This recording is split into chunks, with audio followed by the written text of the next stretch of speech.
The President of the United States of America is among the most influential individuals in the world, and he may not be allowed to use his own helicopter. That doesn't make sense. Who is more powerful enough to impose a ban on the president, and why was such a ban passed? Well, here's a closer look. But before we go ahead with the video, don't forget to hit that subscribe button and give this video a thumbs up to get more videos just like these. First, let's look at the president's typical means of transportation to understand the context of our questions. For the president, the US government has provided various transportation options. Because of the president's role as the commander-in-chief, only military vehicles are utilized for foreign travel, and his motorcade within the US is managed by the Civilian Secret Service.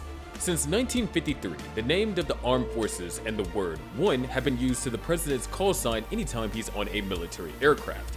The Air Force One, Space Force One, Coast Guard 1, Navy 1, Marine 1, and Army 1. However, the president's air travel options are limited to the Air Force and Marine Corps, and as of January 13th of 2021, there hasn't been a presidential trip on the Coast Guard aircraft, Space Force aircraft, or spacecraft in general. Now, let me now explain the irony of the situation. To do so, let's look into the Air Force One and the Marine One. Any Marine Corps aircraft carrying the president is designated with the call sign Marine One. The helicopters in the fleet are flown by the HMX-1 Nighthawks. In order to support presidential operation, HMX-1 uses two special aircraft types, the Sikorsky VH-3D Sea King and the VH-60N Blackhawk. One distinguishing features of the Marine One is its high-gloss green and white paint scheme, known as white tops. Whereas the Blackhawk can accommodate 11 passengers, the Sea King can accommodate 14. Easy to fold, the Blackhawk helicopters may be carried onto an Air Force C-17 transport plane. The helicopters accompany the president on his international and domestic visits. Marine One always flies in formation, sometimes in groups of up to 5 identical helicopters. The president is transported by one helicopter and the others act as scapegoats for potential attackers on the ground. These helicopters lift off and immediately start to move in formation, making it difficult to see where the president is. Modern security and technology are fitted into every Marine One. An armed Marine Guard dressed in a Marine blue dress uniform welcomes and receives the president each time Marine One lands. Although the initial presidential helicopters were not equipped with many luxuries, they eventually became more advanced. The newest variants have anti-missile countermeasures and ballistic armor, and could travel at speeds of over 150 miles per hour, or 241 kilometers per hour. Furthermore, in the case of a nuclear explosion, the green and white helicopters are equipped with electromagnetic pulse shielding. A dummy chopper hovers beside the Marine One as an added layer of security. With accommodation for at least 14 passengers, the reasonably roomy cabin has a bathroom. Regardless of where the president sits, a Marine is waiting outside to welcome him as the helicopter lands. In Marine 2, the vice president travels. Over time, various versions of the helicopters have been utilized. John F. Kennedy oversaw the introduction of the Sikorsky VH-3A, and Jimmy Carter oversaw the deployment of the VH-3D. The VH-60N was added to the latter in the 1980s. Based on the Sikorsky S-92 development on a fleet of VH-92 helicopters commenced in 2014, each aircraft was expected to cost over $237 million. Next up is the Air Force One. When a United States Air Force aircraft carrying the President of the United States is flying, its official assigned call sign is Air Force One. The word can apply to any Air Force aircraft that the President flies on, but in popular usage, it refers to the US Air Force aircraft that has been modified and used to carry the president. It is also a metonym for the chief presidential aircraft, the VC-25.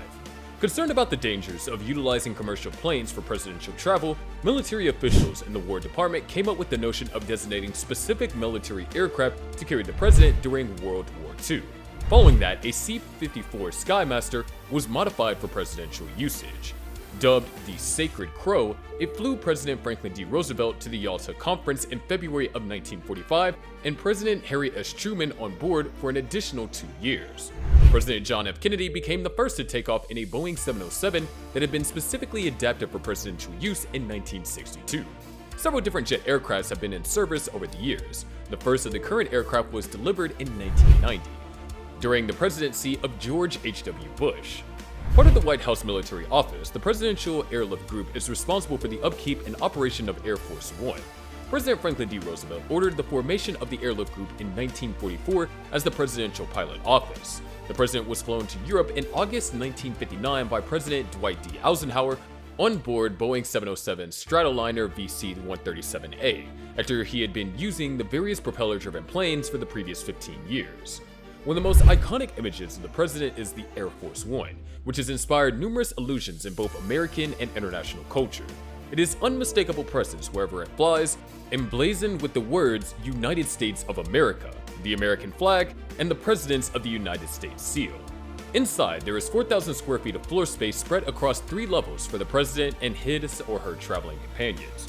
The president's space is particularly spacious, with a huge office, bathroom, and a conference room. A doctor is always on board in Air Force One, which has a medical suite that doubles as an operating room. There are 2 galleys on the plane that can prepare food for 100 people at once. Now, let's see where the irony lies in this situation. Given the president possesses a nearly endless budget and access to top-of-the-line transportation, why wouldn't he take his chopper on every trip? Well, let's look at it from a different angle. As it happens, there are circumstances in which helicopters are not the safest choice. The president travels on lengthy flights in the Air Force One, a luxurious and potent Boeing 747. Compared to a helicopter, this plane is far safer. I mean, what would happen if the engine failed? In an emergency, Air Force One may glide further for more seamless landing. It can even refuel in the air, enabling it to cover far greater distances than a helicopter. It is also equipped with the best security mechanisms to keep the president secure. So for extended trips and high security scenarios, Air Force One provides a safer and more secure option. Marine One, on the other hand, is intended for shorter trips, but this comes with some limitations. Can you guess what could possibly be the other reason which prevents the president from using his helicopter? His garden. Pretty crazy, right? Well, more specifically, it's the landing zone restrictions. Although stunning, the White House lawn isn't exactly suitable for helicopters. The grass may get damaged by the wind from the blades, and landing a helicopter is way more difficult by the numerous trees and landmarks. It wouldn't be a good idea to make significant alterations to the grass for security reasons as well, and this is not the only crazy part either. Shortly after the country's bicentennial, the highly modified VH-3Ds entered the presidential fleet, and the Reagan administration saw the arrival of the similarly modified Blackhawks, also known as Whitehawks. White House security and the military attempted to provide the new helicopters with more equipment than were practical or economical, which contributed to the failure of the first effort at replacement. A second attempt has proven to be more successful, as Sikorsky was given the go-ahead in 2014 to construct the VH-92, a next-generation presidential helicopter that has mostly gone according to plan.